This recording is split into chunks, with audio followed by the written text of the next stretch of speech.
Hello guys, नमस्ते सबैजनालाई। तपाईँहरू सन्चै हुनुहुन्छ? म पनि सन्चै छु। सन्चै छु भन्नाले एकदम रुगा लागिरहेको छ। आज चाहिँ बिहान बिहानै अम्बक टिप्न लगाएको र हाम्रो करेसाबारीमा के छ भनेर भिडियो बनाउन लगाएको। हेर्नु होला साथीहरू, के छ के छैन भनेर चाहिँ हेर्नु होला। पानी परेर चाहिँ यो अम्बक टिप्नै सकेको थिएन। पानी परेर चाहिँ अम्बक चाहिँ टिप्नै सकेको थिएन। एकदम फलेको छ कि साथीहरू, लटरम्म पाकेको छ।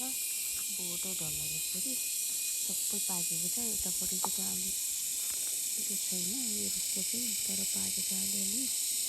अनि यो रुखमा चाहिँ एकदम लटरम्मै फलेको छ। म चाहिँ टिप्न लगाएको साथीहरू। हेर्नु त कति ठुल्ठुलो पाकिराखेको छ।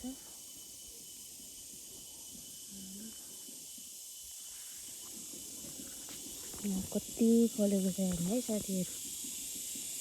म चाहिँ चिप्लिन्छ कि भनेर तराई झार्दैछु। यस्तो ठुल्ठुलो फलेको छ।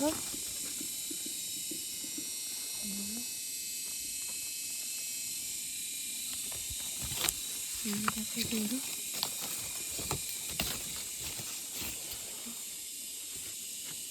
टिप्दै यहाँ डालोमा चाहिँ राख्दैछु साथीहरू। यसरी फलेको छ। अनि चाहिँ त्यो ठुल्ठुलो फलेको चाहिँ मलाई चाहिँ अलिकति साह्रो पारिराखेको छ है साथीहरू। अलिकतिले ढलेन। वाह झऱ्यो। चिप्लो छ नि त एकदम। हेर्नु त साथीहरू, एउटैमा कति धेरै, कोही फल्दैछ कोही पाक्दैछ, त्यस्तो खाले रहेछ क्या अम्बक चाहिँ। यहाँ हेर्नु त कति धेरै फलेछ। हेर्नु त साथीहरू, एउटै त्यो के अरे ब्रान्चमा, एउटै हाँगामा यति धेरै फलेको छ। हेर्नु त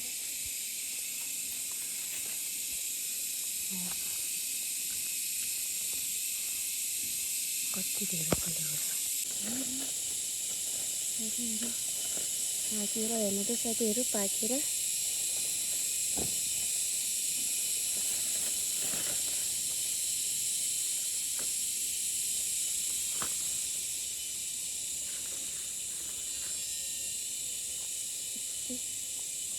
कुहेर चाहिँ जाँदैछ।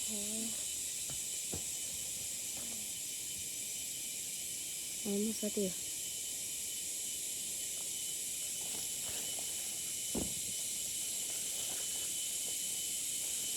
अब यसलाई चाहिँ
मैले चाहिँ यति झारी चाहिँ के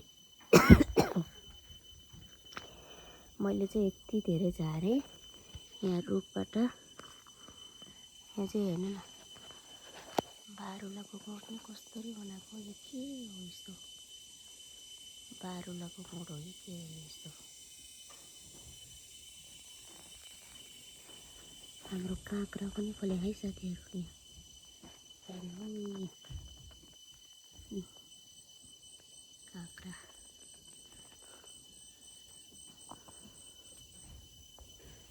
केरा आज म टिप्छु।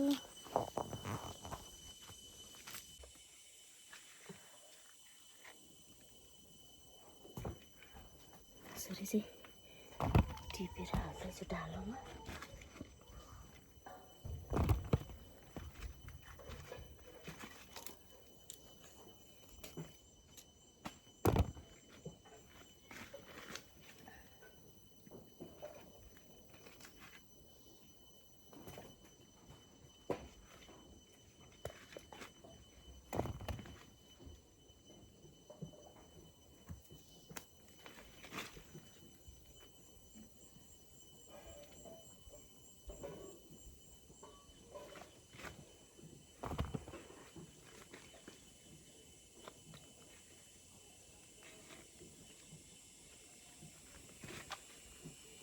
होइन फेरि म चाहिँ अर्को ढालो लिन जाँदैछु साथीहरू। म चाहिँ कति छ नि त त्यही भएर हाम्रो बारी हाम्रो करेसो बारी। केराको बोट केरा निस्केको छ। यो चाहिँ पछि हालेको है बिन्स।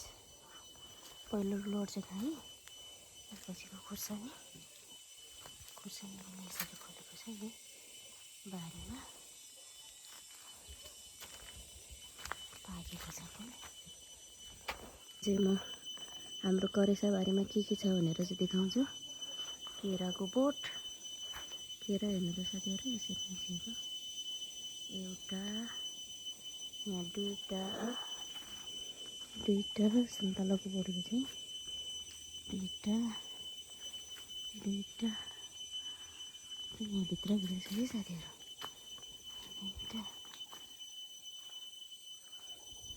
दुईटा त्यसपछि त्यहाँ एउटा चारवटा भयो होइन साथीहरू। चार कच्चुको बोट यो चाहिँ सरखण्डा तरुलको बोट।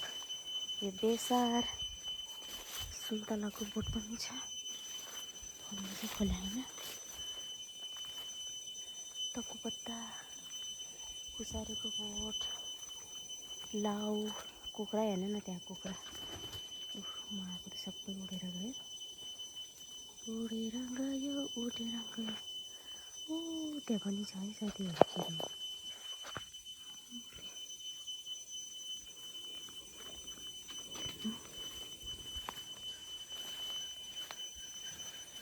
चिप्लो छ नि त बिस्तारै हिँड्नुपर्छ। लाउ हेर्नु साथीहरू लाउ 1 2 3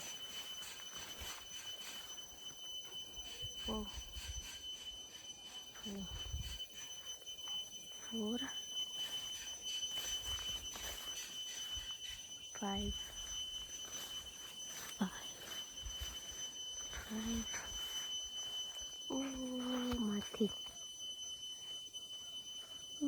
माथि 6 त्यो झाडीमा हेरेको 7 कति धेरै यहाँ पनि छ 8 थोडा बोलेर रहेछ 10-15वटा भन्दा बढी चाहिँ हामीले खाइसक्यो। छिमेकीलाई दिएको। अनि हामीले यो चाहिँ भुइँकटारको रुख भुइँकटार पनि टन्नै रोपेको छ। हेर्नु होला हाम्रो बारीको चाहिँ रेडी। यो चाहिँ आमुलाको बोट कति लटरम्मै फलेको छ हेर्नु त साथीहरू। आज पनि भाँसेर पुरै हेरेर हाम्रो बारीको अर्ग्यानिक चिजहरू हेर्नु साथीहरू यसरी फलेको छ। आमालाई पनि आफ्नै बारीमा जङ्गल पनि जानु परेन। आमा निस्केको कटार पनि निस्केको छ। यो चाहिँ बुङ्गुरलाई दिन्छ नि त यो दाना चाहिँ यो सरखन्डा तरुलको पात चाहिँ बुङ्गुरलाई दिन्छन्। यहीँ छ यो अम्बकको रुख यति ठुल्ठुलो यो चाहिँ अलि ढिलो पाक्छ। यस्तो छ साथीहरू हाम्रो करेसा बारी। हेर्नु केरा यस्तोमा लानु पनि छ बारीमा। बेसारको फुल हेर्नु त साथी बेसारको फुल कति राम्रो।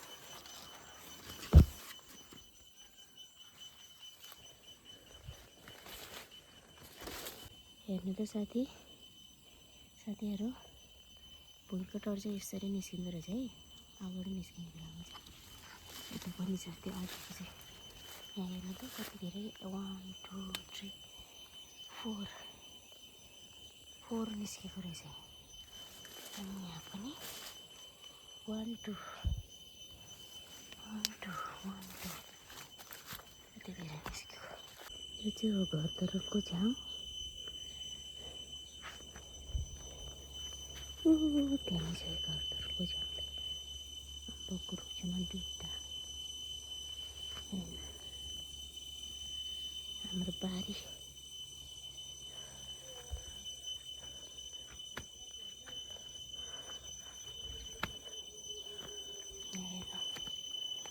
राजा खोर्सानीको बोट यसरी फलेछ है साथीहरू। हेर्नु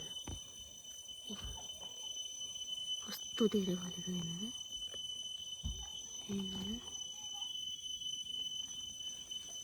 हात भएको कारणले राम्रो देख्नु भएन। कोही चाहिँ पाक्दैछ हेर्नु।